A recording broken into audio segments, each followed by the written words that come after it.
So Walter Dyett was known as the star maker in Bronzeville, who was a brilliant music instructor. So in 1972, Dyett Middle School was built in his honor. But in 1999, as this community, Bronzeville, was gentrifying, Martin Luther King High School was transformed into Martin Luther King College Prep. Children that lived across the street from King could no longer go. The Chicago Public Schools, with 3 months' notice, told the local school council at Dyett that they would start accepting freshmen, because there were no honors or AP classes. So Dyett never had the support to be a functional high school that really met the needs of children in the neighborhood. We had to fight for everything that we got. I just feel like it's unfair to me and all my classmates and everybody else in my community. With the same year that Dyett returned to a high school, the same year that King College Prep returned to Select Enrollment High School, and they received $25 million while Dyett received little to no resources. A lot of resources at Dyett have been taken away.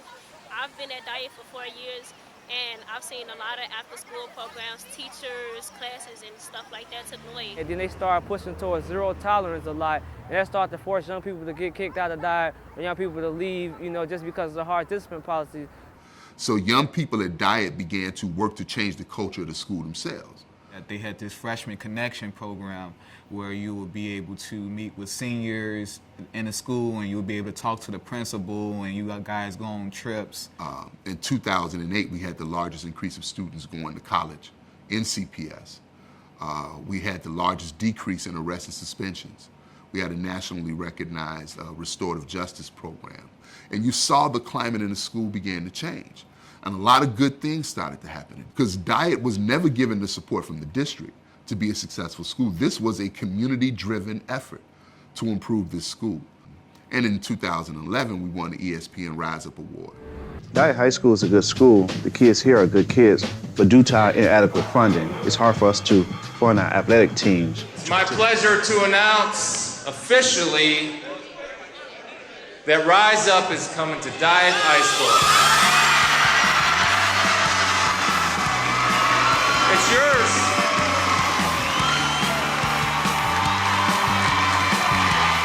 We beat out over 500 schools around the country as a small school that was doing great things but needed help. It provided over like $4 million for our school, so it revamped the gymnasium. We got a complete renovation of our athletic facilities, college-level weight room, brand new gymnasium, equipment and everything like that.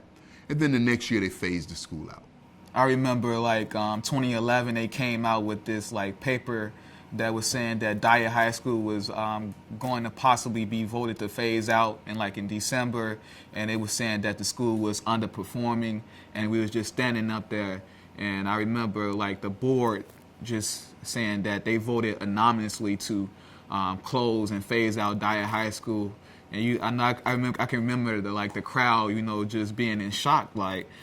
We all came up here and we expressed how devastating this is for the community, and they just decided to close our schools without even listening to us. So I felt really bad. I just knew I wasn't valued, and at that time I was just very discouraged. I just really believed I can't go to college. I'm not college material. We got to do so much just to get a good education. Dyett was our last open enrollment neighborhood high school. If I pay taxes in this community, I have the right to have a good high school within walking distance of my home that my child has a right to go to because we live in the neighborhood. Whose school? Our school. Whose school? Our school. Whose school? Our school. We began fighting back. We began doing sit-ins at the mayor's office. We began disrupting school board meetings. We chained ourselves outside the mayor's office. We're not really valued as a people. If nobody is going to do it, it's going to have to be us. We had press conferences. We rallied. Me and some students, we filed Title VI Civil Rights, which prohibits discrimination in race and color. There was a lot of work done, a lot of rolling our sleeves up, connecting with young people, making sure they had community resources, and we eventually developed the full proposal for Dyett Global Leadership at Green Technology High School.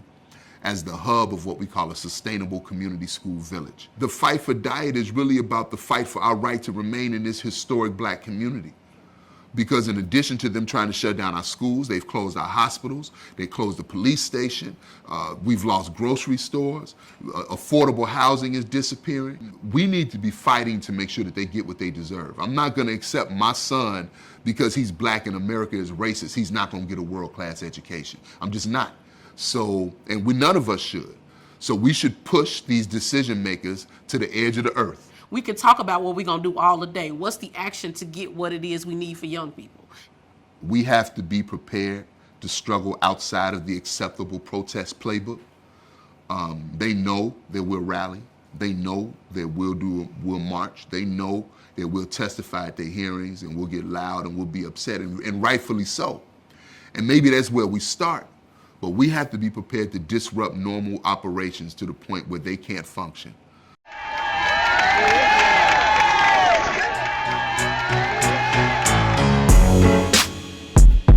In 2012, CPS decided to phase out my school.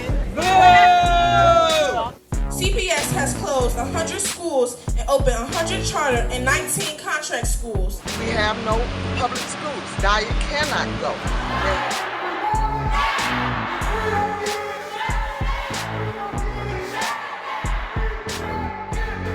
CPS decision to reverse the decision to phase out Dyett came as a result of pressure from parents, community members, and students. Instead of honoring the community plan and believing in democracy, Alderman Will Burns has given Dyett over to private operators. What do we want? Dyett! When do we want it? Now! What do we want? Dyett! When do we want it? Now!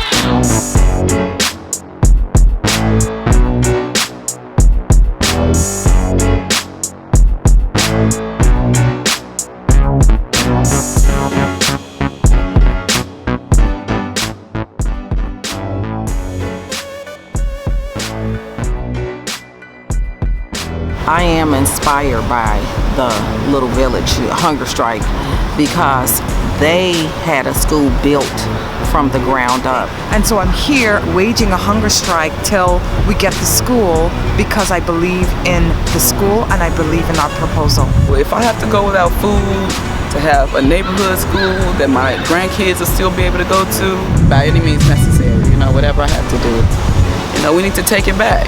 This is ours. Only way to teach your children to fight is for them to see you fight. Because it's like I'm not valued as a black mother. It's something a mom would do, her instinct. Eating at this point, it wouldn't even go down.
After 34 days of the hunger strike, we realized that Mayor Ron Emanuel would allow us to die rather to listen to the voices of over 4,000 people in our community. But again, through community resistance and this hunger strike, we pushed CPS and the mayor to commit to reopening Dyett as a public, open enrollment neighborhood school. This hunger strike has let ordinary people know that you can fight. As long as you have the will, there are people around the country who supported you.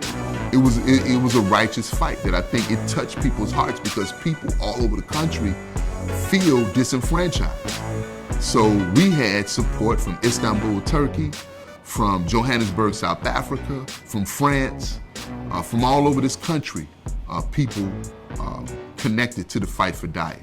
The hunger strike brought people together across race. I saw white mothers having an emotional response to this and standing with us. The Dyett hunger strike is really a blueprint for unity. You saw multiracial folks, you saw different ages, you saw people from all walks of life come together and say they're going to support a righteous fight for young people in the Kenwood, Oakland, and Bronzeville neighborhood to get their just due when it comes to education. That was like a real groundbreaking moment, knowing that I had people who actually cared about me. The Dyett hunger strikers really did a lot for us. Hunger strike really provided hope for many students and youth and parents and teachers in my community, because it really showed how the community was coming together on this issue, and how they was fighting to make sure that we had a good quality school in our neighborhood. The key thing is just to never give up. So. In the fall of 2016, young people from my neighborhood would be able to go to Dyett High School. And so for me, it was worth it. Our curriculum team will be doing professional development for the teachers so that global leadership in green technology is a strong part of the curriculum. Also, Dyett will be a community school, which means that it will be open to 7, 8 p.m. with programs and initiatives for the young people. But it's a lesson learned that people, multi-generational, multi-race folks can get together and kill the privatization movement.